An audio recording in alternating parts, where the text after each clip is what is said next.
सुप्रभात विद्यार्थियों। आज हम पढ़ेंगे पाठ 7 वसंत भाग 3 से क्या निराश हुआ जाए। क्या निराश हुआ जाए, लेखक प्रश्न पूछ रहा है अपने आप से क्या का, क्योंकि क्वेश्चन मार्क है।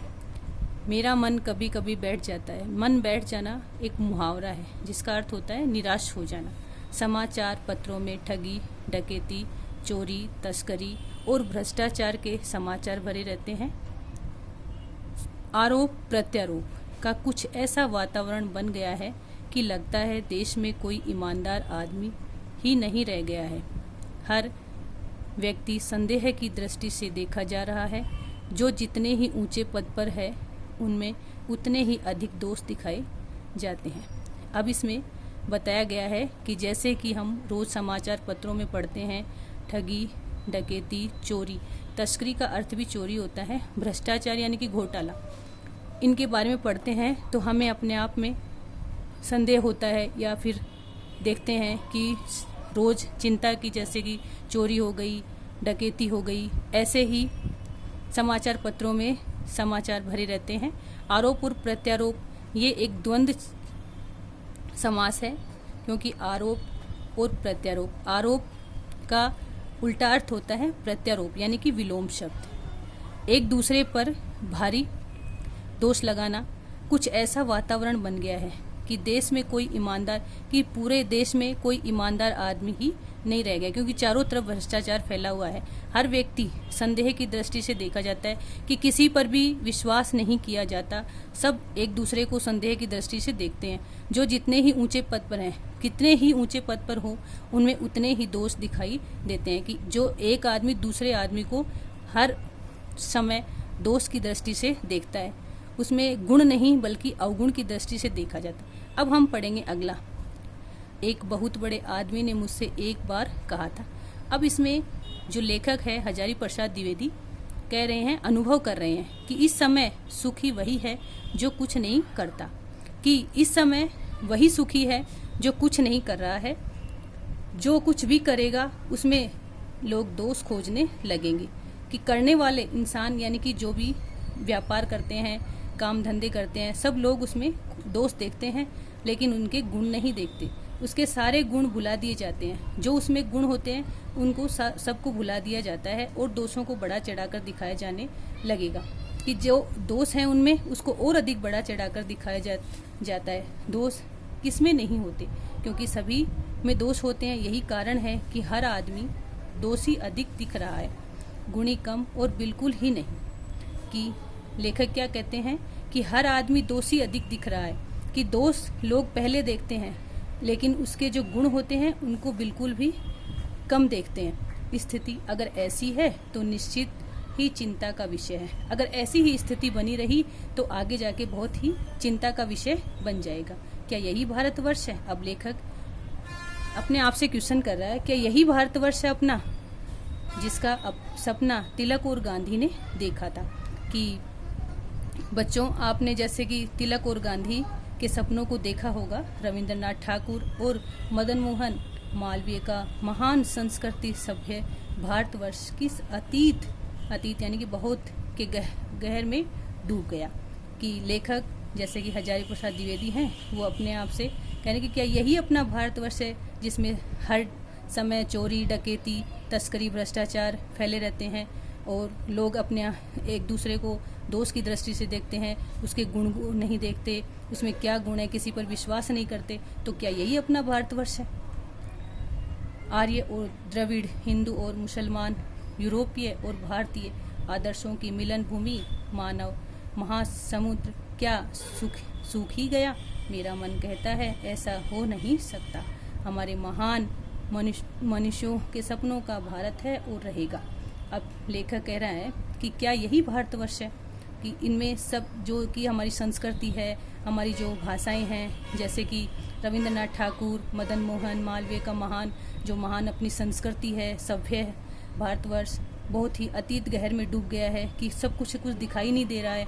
जैसे आर्य और द्रविड़, हिंदू और मुसलमान, यूरोपीय और भारतीय आदर्शों की मिलन, ये कि मिलने की जहाँ महान भूमि है, मानव महासमुद्र क्या सूख ही गया है? क्या सब कुछ तहस-नहस हो गया है, कुछ भी दिखाई नहीं दे रहा।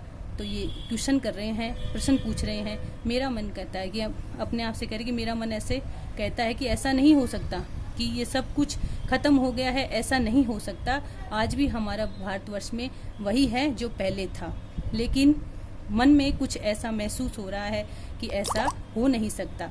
लेखक फिर भी उसको नहीं मान रहा है। हमारे महान जो स्वतंत्रता सेनानी हैं के सपनों का भारत है ये, जो स्वतंत्रता सेनानी हैं उनके सपनों का भारत है और यह रहेगा। तो लेखक का मन कह रहा है ऐसा नहीं हो सकता कि सब कुछ नष्ट हो गया है, सब एक दूसरे को दोस्त की दृष्टि से देख रहे हैं, ऐसा कुछ भी नहीं है। हमारा वही भारतवर्ष है और वही रहेगा। हमारे स्वतंत्र सेनानी जो हैं उनके सपनों का भारत हमेशा भारतवर्ष ही रहेगा और आगे तक बना रहेगा।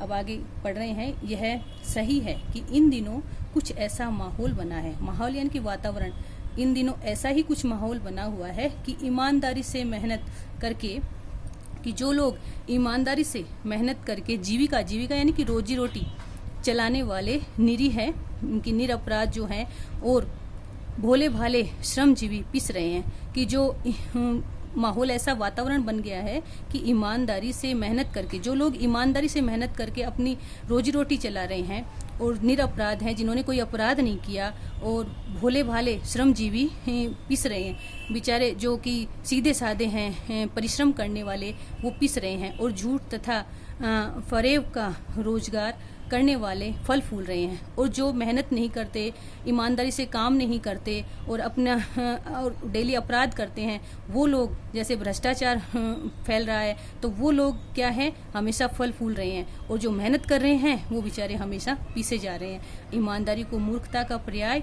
समझा जाने लगा है। जो हमारी ईमानदारी है उसको मूर्खता का पर्याय यानी विश्वास उठ जाता है, उससे ईमानदारी से विश्वास उठ जाता है, तो मूर्खता का पर्याय समझा जाने लगा है। सच्चाई केवल भीरू यानी कि डरपोक, सच्चाई केवल भीरू और बेवस यानी लाचार लोगों के हिस्से पड़ी है। जो सच्चाई जो है, ईमानदार जो लोग हैं, वो केवल डरपोक और बेवस जो लाचार लोगों के हिस्से ही पड़ी है, उनके हिस्से में ही आई है। ऐसी स्थिति में जीवन के महान मूल्यों के बारे में लोगों की आस्था ही हिलने लगी है, कि ऐसी स्थिति बन गई है कि जीवन के महान मूल्यों, जो सच्चाई, ईमानदारी सब है, उनके बारे में लोगों की जो विश्वास है वो हिलने लगा है। कि हम जैसे कि ईमानदारी से काम करते हैं, अपना जीविका चलाते हैं, सच्चाई और विश्वास सब क्या है कि हिलने लगा है। क्योंकि जो लोग रोजगार नहीं करते, भ्रष्टाचार फैलाते हैं, तो वो ही फलते फूलते हैं और ईमानदारी से विश्वास उठता जा रहा है,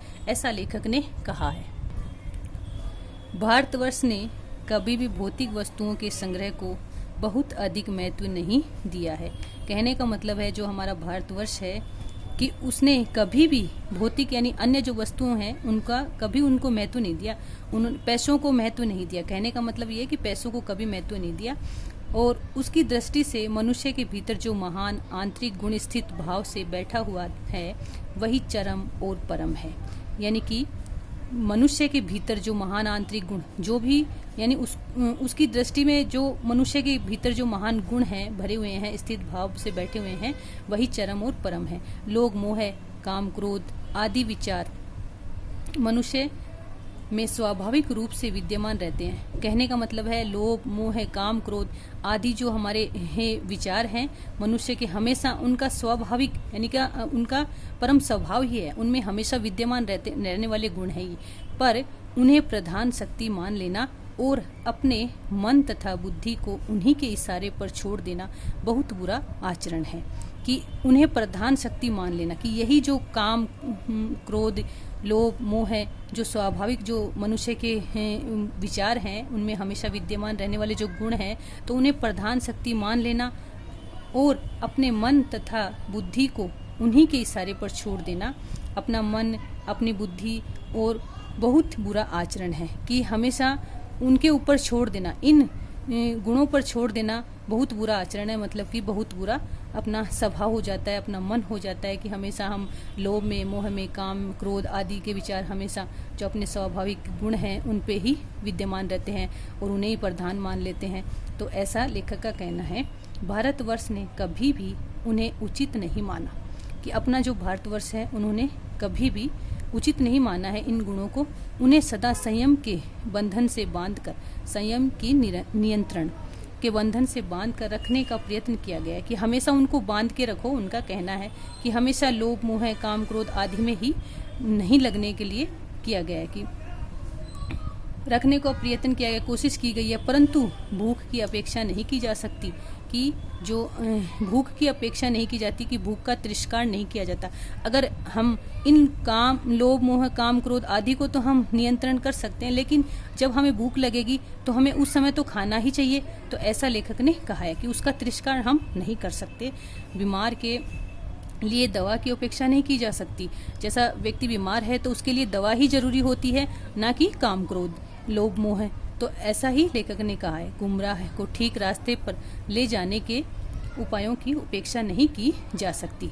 इस पर हुआ यह है कि इस देश के कोटि कोटि दरिद्र जनों की हीन अवस्था को दूर करने के लिए ऐसे अनेक फायदे कानून बनाए गए हैं कि लेखक क्या कहता है, हुआ यह है कि कोटि यानी करोड़ों करोड़ों जो दरिद्र जने हैं, गरीब जो लोग हैं, कि उनकी हीन अवस्था की, जो उनकी गिरी हुई जो अवस्था है, को उनको दूर करने के लिए ऐसे अनेक कायदे कानून बनाए गए हैं।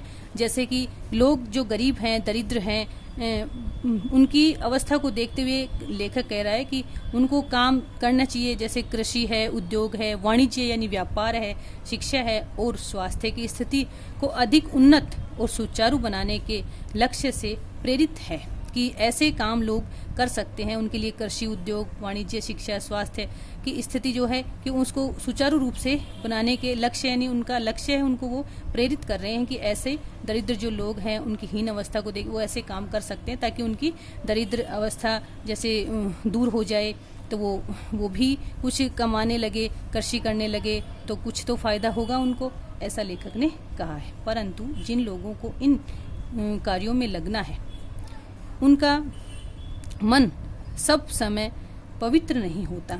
कि जो लोग ये काम करना चाहते हैं, कौन सा काम, जैसे कृषि, उद्योग, वाणिज्य, शिक्षा, स्वास्थ्य, तो इनके लिए क्या करना होगा। परंतु जिन लोगों को इन कार्यों में लगना है उनका मन सब समय पवित्र नहीं होता, क्योंकि वो कभी कभी लालच कर जाते हैं। लेखक का कहना क्या है कि वो कभी कभी लालच कर जाते हैं, हमेशा अपने ही ईमानदारी पे काम नहीं करते।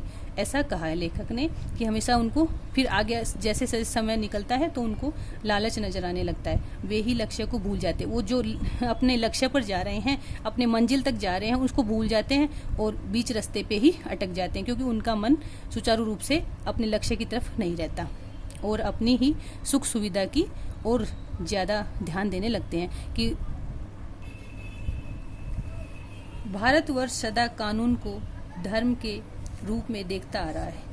लेखक का कहना है कि जो हमारा भारतवर्ष है वो हमेशा कानून को नहीं बल्कि धर्म को सर्वोपरि मानता है और धर्म को ही सर्वोपरि रूप में देखता आ रहा है। आज एकाएक कानून और धर्म में अंतर कर दिया गया है।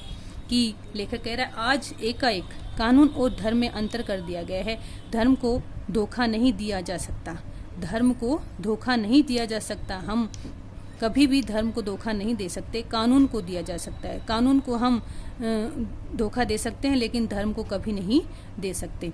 यही कारण है कि जो लोग धर्म भीरू हैं, कि धर्म से डरते हैं, जो लोग धर्म से डरते हैं वे कानून की त्रुटियों से लाभ उठाने में संकोच नहीं करते। वो कभी भी कानून की जो त्रुटियां हैं उससे लाभ उठाने में कभी भी शंका नहीं करते, क्योंकि जो लोग धर्म से डरते हैं। इस बात के पर्याप्त प्रमाण खोजे जा सकते हैं।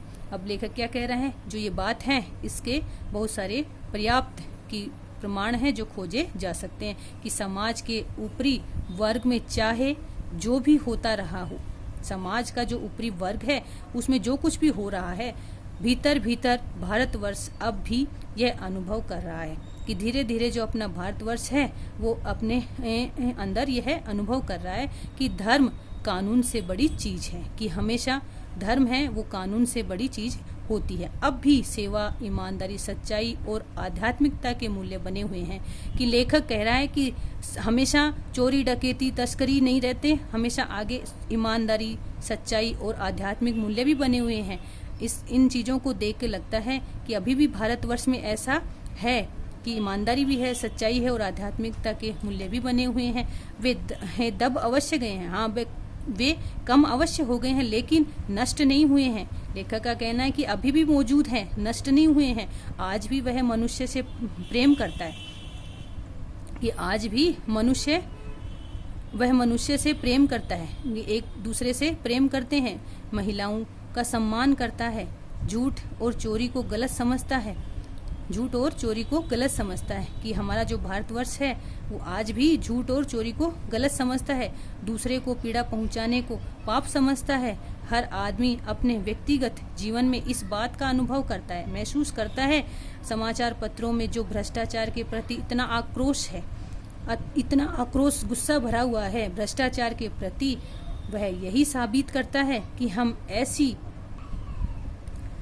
चीज़ों को गलत समझते हैं और समाज में उन तत्वों की प्रतिष्ठा कम करना चाहते हैं, कि हम ऐसी चीज़ों को गलत समझते हैं और समाज में उन तत्वों की प्रतिष्ठा को कम करना चाहते हैं जो गलत तरीके से धन या मान संग्रह करते हैं, कि जो लोग गलत तरीके से धन कमाते हैं, धन इकट्ठा करते हैं, हम उन तत्वों को समाज में कम करना चाहते हैं।